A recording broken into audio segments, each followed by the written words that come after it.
A whistle pierces the summer festival air as a lifeguard screams at a man in a red cap, convinced she's witnessing a drowning. But beneath the overturned boat, a firefighter's hands move blindly, counting small arms, his lungs burning. He's found 3, but 4 kids were aboard. The truth, hidden beneath the surface, is about to upend everything, and the real heroism is only just beginning to unfold. The sun beat down on the lake's surface, creating a dazzling display of light and water that seemed to stretch on forever. The smell of sizzling burgers and hot dogs wafted through the air, mingling with the sound of children's laughter and the occasional blast of music from a festival speaker. It was a day like any other at the summer festival, with families and friends gathered to enjoy the warm weather and cool water. But amidst the chaos of colorful beach umbrellas and splashing swimmers, a sense of unease settled over one lifeguard in particular. Her eyes, hidden behind a pair of sleek sunglasses, scanned the water with a practiced intensity, her gaze lingering on a small aluminum boat that had drifted out from ashore. The boat, its hull a vibrant shade of blue, seemed to be listing precariously to one side, its occupants laughing and shouting as they clung to the edges. And then, in an instant, it was upside down, its belly exposed to the sky like a capsized insect. The lifeguard's head snapped towards the boat, her eyes narrowing as she reached for the radio on her hip.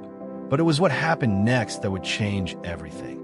A man in a red cap, his face set in a determined expression, sprinted down the beach, his eyes fixed on the overturned boat. He dove into the water, his body slicing through the surface with barely a ripple. The lifeguard's eyes widened in alarm as she blew her whistle, screaming at the man to come back, to stop, to not go any further. But he didn't seem to hear her, didn't seem to care. He was underwater, his hands moving blindly in the darkness, searching for something or someone. And the lifeguard, her heart racing with a growing sense of dread, could only watch and wait, wondering what was happening beneath the surface and what would happen when a man finally resurfaced. As the lifeguard's whistle pierced the air, the man in the red cap finally broke the surface, his face set in a grim expression, his eyes scanning the shore as if searching for something or someone. The lifeguard, still shouting at him to come back, to stop, didn't notice the subtle change in his demeanor, the way his eyes seemed to cloud over, his jaw clenched in determination. But the people on the shore did. They saw the way he swam back to the overturned boat, his strokes strong and sure, the way he dove back under the water, his body disappearing beneath the surface. And they saw the way the lifeguard's expression changed, her face pale, her eyes wide with fear, as she realized that the man in the red cap wasn't the one in trouble, but the one trying to save others. The crowd on the shore seemed to hold its collective breath, their eyes fixed on the spot where the man had disappeared, waiting for him to resurface, waiting to see what would happen next. And then, suddenly, he was back, his face breaking the surface, his arms cradling a small, limp body. The lifeguard's eyes snapped to the man, her face set in a mixture of shock and relief, as she realized that the emergency wasn't the man in the red cap, but the children trapped beneath the overturned boat.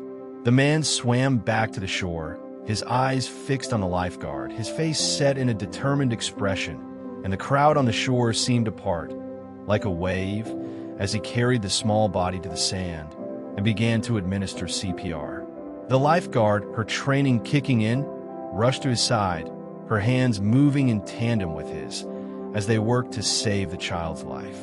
And as they worked, the crowd on the shore seemed to grow quieter, their faces set in somber expressions, as they realized that the day that had started out so full of laughter and sunshine had taken a dramatic and potentially tragic turn.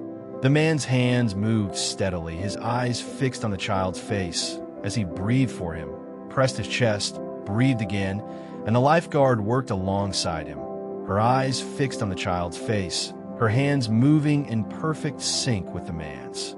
And then, suddenly, the child coughed, lake water and life pouring back out of him, and the crowd on the shore seemed to exhale collectively as the tension was broken, and the man in the red cap, his face set in a relieved expression, smiled ever so slightly as he handed the child over to the lifeguard. But as the lifeguard took the child and began to examine him, her face set in a relieved expression. The man's eyes seemed to cloud over, his jaw clenched, once more in determination. There were still 3 children, he knew, and only 2 had been found. And as the lifeguard looked up, her eyes meeting the man's, she saw the determination there, the refusal to give up, and she knew, in that moment, that the man in the red cap was a hero and that the day was far from over. As the crowd on the shore breathed a collective sigh of relief, the man in the red cap's eyes never left the water. He knew that 2 children had been rescued, but his mind was still on the 2 that were missing. The lifeguard, now aware of the situation, nodded at him, her face set in a determined expression, as if to say, "I understand. Let's keep going." The man took a deep breath, the cool lake water filling his lungs, and dove back under the surface, his hands moving blindly in the darkness, searching for any sign of the remaining children. The silence was oppressive, the only sound the gentle lapping of the water against the shore, as the crowd waited with bated breath for the man to resurface. The lifeguard's eyes were fixed on the spot where the man had disappeared, her hands clenched into fists as she willed him to find the children, to bring them to safety. And then, suddenly, he was back, his face breaking the surface, his eyes scanning the shore, his face set in a grim expression. He swam back to the lifeguard, his strokes strong and sure. And as he reached the shore, he pulled himself up, his body exhausted, his eyes red from the effort. The lifeguard rushed to his side, her face set in a concerned expression as she helped him to his feet, and together they scanned the shore, searching for any sign of the missing children. The crowd on the shore seemed to be holding its collective breath, their eyes fixed on the man and the lifeguard as they waited for news, any news of the children's fate.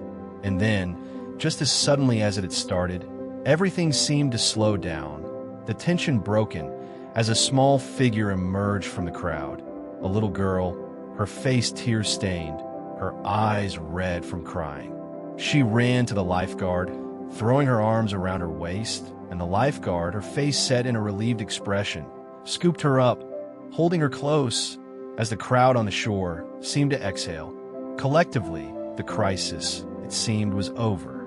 But the man in the red cap, his eyes never leaving the water, knew that it wasn't. Not yet. Not until all the children were safe and accounted for. He turned back to the lifeguard, his face set in a determined expression, and nodded once as if to say, "Let's keep going, we're not done yet."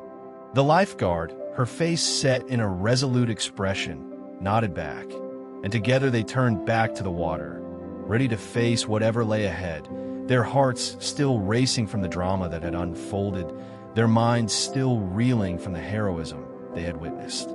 As the little girl clung to the lifeguard, the man in the red cap took a deep breath, his eyes scanning the water, his mind still on the child he had yet to find. The lifeguard, now holding the little girl, looked up at him, her eyes meeting his, and nodded, as if to say, "We're not done yet." The man nodded back, his face set in a determined expression, and dove back under the surface, his hands moving blindly in the darkness, searching for any sign of the remaining child. The silence was oppressive, the only sound the gentle lapping of the water against the shore as the crowd waited with bated breath for the man to resurface. And then, suddenly, he was back, his face breaking the surface, his eyes scanning the shore, his face set in a grim expression. He swam back to the lifeguard, his strokes strong and sure. And as he reached the shore, he pulled himself up, his body exhausted, his eyes red from the effort. The lifeguard rushed to his side, her face set in a concerned expression as she helped him to his feet, and together they scanned the shore, searching for any sign of the missing child. The crowd on the shore seemed to be holding its collective breath, their eyes fixed on the man and the lifeguard as they waited for news, any news of the child's fate. And then, just as suddenly as it had started, everything seemed to slow down, the tension broken, as the man's eyes met the lifeguard's, and he nodded once, as if to say, "It's over." The lifeguard smiled, her face set in a relieved expression, and nodded back.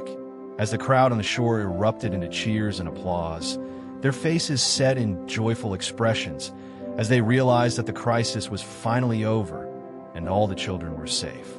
The man in the red cap, his face set in a weary expression, smiled, ever so slightly, as he looked out at the crowd, his eyes meeting the lifeguard's, and nodded once in acknowledgement. The lifeguard, her face set in a grateful expression, reached out and touched his arm, as if to say, "Thank you."